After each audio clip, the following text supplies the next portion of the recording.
Hello दोस्तों, आप सभी का स्वागत है तथागत शिक्षा सेंटर में। आज मैं लेकर आया हूँ संज्ञा, जिसमें है संज्ञा के भेद। कितने भेद होते हैं? 5।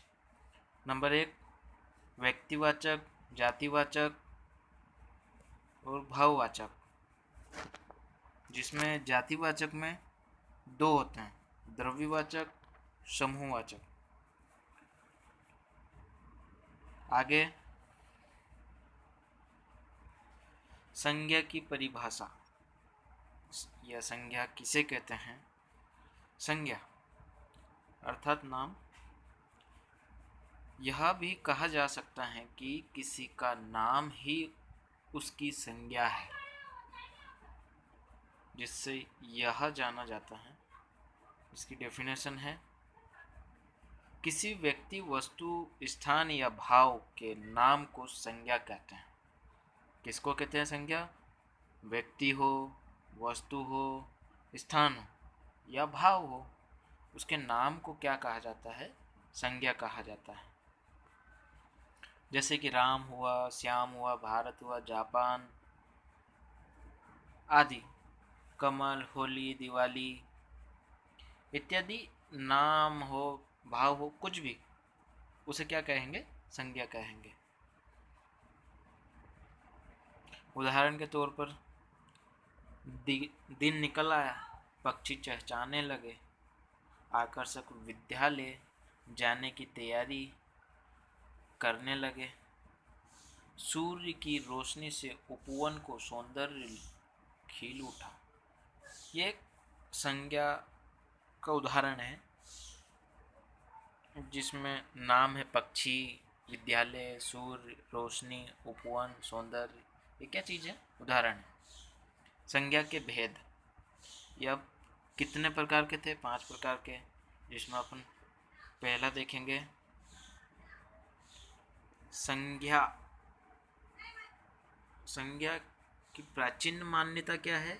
जातिवाचक संज्ञा, व्यक्तिवाचक संज्ञा, भाववाचक संज्ञा, समूहवाचक संज्ञा, द्रव्यवाचक संज्ञा। जिसमें आधुनिक मान्यता दी गई है, जिसमें जातिवाचक संज्ञा, व्यक्तिवाचक संज्ञा और भाववाचक संज्ञा। जिसमें से अपन प्राचीन मान्यता वाले 5 संज्ञा पढ़ेंगे और आधुनिक मान्यता वाले ऑलरेडी हैं, जातिवाचक संज्ञा, व्यक्तिवाचक संज्ञा, भाववाचक संज्ञा। तो ये आधुनिक मान्यता में आता है।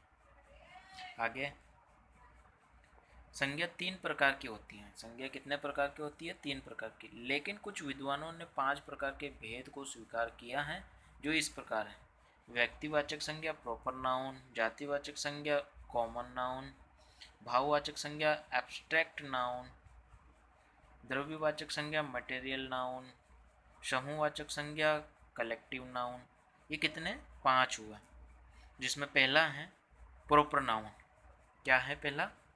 Proper noun. इसकी परिभाषा है, जिस शब्द से किसी वस्तु या व्यक्ति को बोध हो तो उसे व्यक्तिवाचक संज्ञा, मतलब किसी शब्द से या जिस शब्द से किसी एक वस्तु, क्या किसी एक वस्तु या व्यक्ति को बोध कराता हो, उसे व्यक्तिवाचक संज्ञा कहते हैं। जैसे कि व्यक्ति के नाम के आधार पर विवेकानंद हुआ, भगवत हुआ, भगवत सिंह, सुभाष चंद्र बोस हुआ, बाल गंगाधर तिलक हुए, राम, श्याम। ये क्या व्यक्ति के आधार पर संज्ञा है, तो ये व्यक्तिवाचक संज्ञा हो। आगे समुद्रों के नाम से भी प्रशांत महासागर, हिंद महासागर, काला सागर, भू मध्य सागर, ये भी कैसे?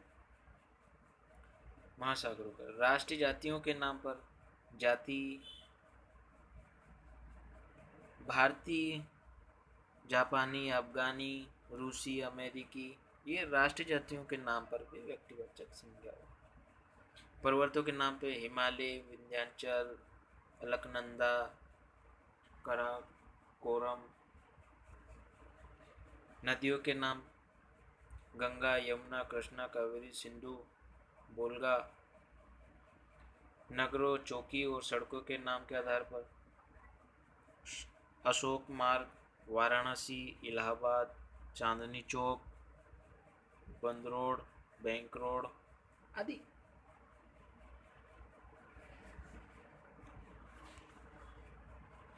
पुस्तकों के नाम रामचरितमानस, ऋग्वेद, सामवेद इत्यादि। एक व्यक्तिवाचक संज्ञा, वस्तु और व्यक्ति के नाम पर एक व्यक्तिवाचक संज्ञा, इन नाम को हम संज्ञा कहेंगे। आगे ऐतिहासिक युद्धों एवं घटनाओं के नाम के आधार पर अक्टूबर क्रांति, पानीपत की लड़ाई, सिपाही विद्रोह, ये क्या ऐतिहासिक युद्धों और घटनाओं के आधार पर हुआ। अब जातिवाचक कॉमन नाउन, वे शब्द जिनसे एक ही जाति का अथवा प्राणियों, वस्तुओं, स्थानों का बोध हो, उन्हें जातिवाचक संज्ञा कहते हैं। वस्तुओं, स्थान, प्राणियों, जैसे संबंधियों, व्यवसायों, पदों और कार्यों के नाम के आधार पर माता पिता, भाई बहन, मंत्री, टीचर, चोर, नाई, ठग। प्राकृतिक तत्वों के नाम पर वर्षा, बिजली, ज्वालामुखी, आंधी, भूकंप। वस्तुओं के नाम के आधार पर कंप्यूटर, कुर्सी, मेज, पुस्तक, कलम, मकान आदि।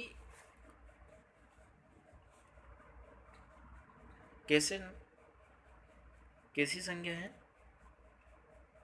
जातिवाचक संज्ञा। कैसी संज्ञा है? जातिवाचक संज्ञा। आगे पक्षियों के नाम के आधार पर गाय, भैंस, बैल, घोड़ा, कौवा, तोता, मैना, ये भी एक जातिवाचक संज्ञा है के नाम। भाववाचक संज्ञा एब्स्ट्रैक्ट नाउन, जिस संज्ञा शब्द से किसी वस्तु, स्थिति, भाव और दाय आदि का पता चलता है तो उन्हें भाववाचक संज्ञा कहते हैं। क्रिया से घबराहट, सजावट, दौड़, चढ़ाई, बहाव, मारना। विशेषण से कठोरता, मिठास, गर्मी, सर्दी, चतुराई इत्यादि। सर्वनाम से अपनापन, ममता, ममत्व, निजत्व, ये कैसे? भाववाचक संज्ञा। जातिवाचक संज्ञा से भी हैं बुढ़ापा, लड़कपन, मित्रता, दासत्व, पंडिताई इत्यादि। अवयव, वाह, वाही, शाबाश, ये एक अपने भाव निकल के आते हैं, भाववाचक संज्ञा। आगे द्रव्यवाचक संज्ञा मटेरियल नाउन, जिस संज्ञा शब्द से किसी द्रव या पदार्थ का बोध हो उसे द्रव्यवाचक संज्ञा कहते हैं। अब द्रव्यवाचक संज्ञाओं को गिना नहीं जा सकता, उनका केवल मापतोल ही होता है। जिन संज्ञा शब्द में केवल मापतोल वाली वस्तुओं का बोध होता है उसे द्रव्यवाचक संज्ञा कहते हैं।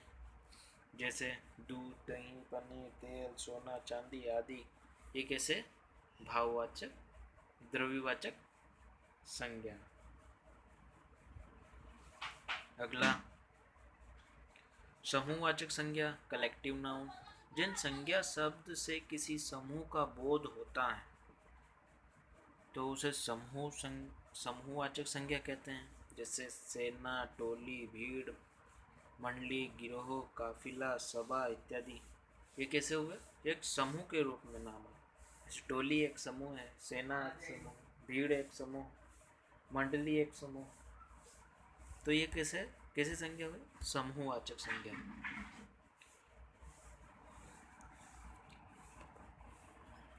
धन्यवाद दोस्तों, आप सभी को पसंद आया हो तो लाइक और शेयर जरूर करें। तो मैं अगला वीडियो जल्द लेकर आऊँगा। धन्यवाद।